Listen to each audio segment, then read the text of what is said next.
Hi there, band kids and parents. This is a quick Friday afternoon update. I'm going to just recap a few things from the last couple weeks and tell you about the upcoming stuff we got going on. So the last couple of weeks we've been working on tone quality using the PVC valves that we bought, and I've still got some of those available. If you never got one, they're $1.50. And we've been using those to develop our tone quality and our breathing technique a little bit. Theory on Thursdays, we've been talking about how to read notes using the G clef and the bass clef, otherwise known as treble and a bass. Sorry, G clef and F clef. We talked about that. We've been doing some things with vocabulary lately, but mostly we've been trying to kind of prepare for this performance assessment that we have coming up on Monday. There are 6 choices that kids can choose from in terms of excerpts out of the book, little short songs that they can play for me on Monday. So they should be preparing for that. It's not something, I've been telling them, it's not something that they can prepare for in just one day. So we're kind of asking kids to do, 2 or 3 or 4 nights of practice if possible.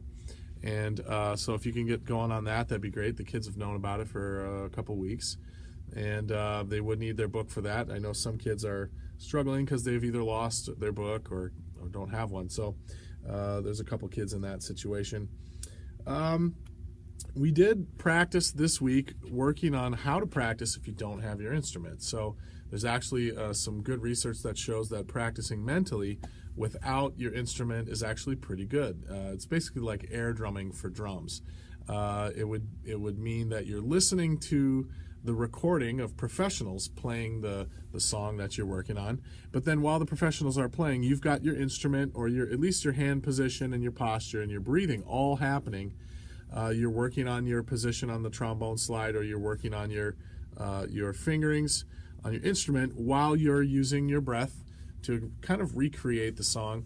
Some band directors call it sizzling. I prefer just to use a wind pattern, so they can blow onto their hand and feel the cold air, or they can blow into their mouthpiece, or just do the whole thing silently as they listen to the music. So headphones are good for this, and what's nice about it is you're not making mistakes. Your brain is tricked into thinking that you're playing everything perfectly like the professionals do. It's an interesting psychological thing that happens, and it's very beneficial to hear also, obviously, to hear the reference of the tone quality and all the correct rhythms and dynamics and everything that goes into the way the professionals play. So basically what I'm saying is, parents, your kids don't have any excuses anymore. They can practice anywhere, anytime, as long as they have maybe Wi-Fi. They can hook up to the song and play the song and learn from that. So if you're traveling, or if you don't have your instrument at home, you can still practice, and it can be very effective.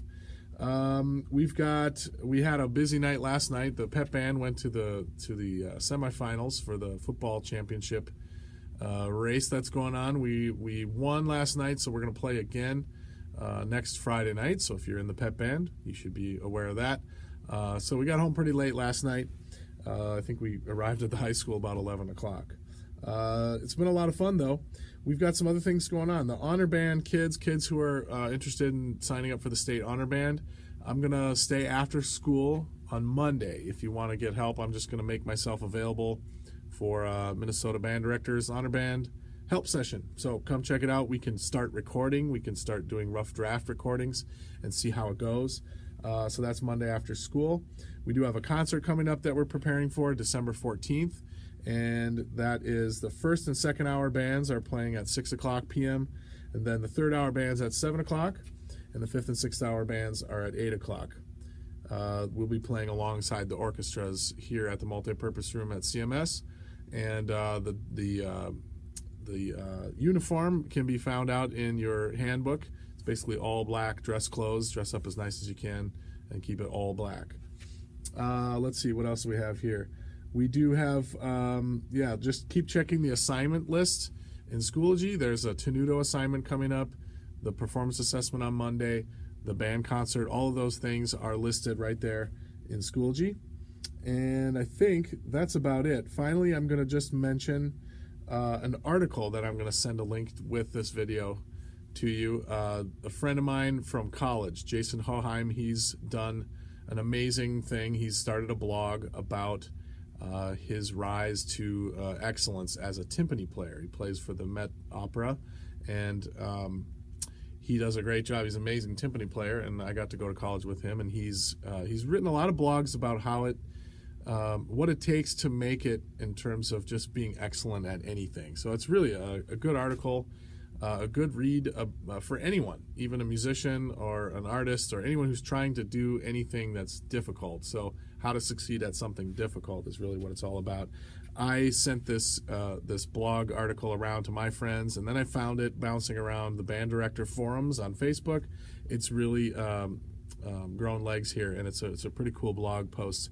He has many other ones on his blog that you should go check out as well. He's really a good writer. He's witty and funny and edgy. So some good stuff there for the parents to check out in terms of helping advocate for the growth of the mind of your young students. I think that's it. Have a great weekend, and we'll see you soon at the concert, December 14th. If I don't see you, happy Thanksgiving.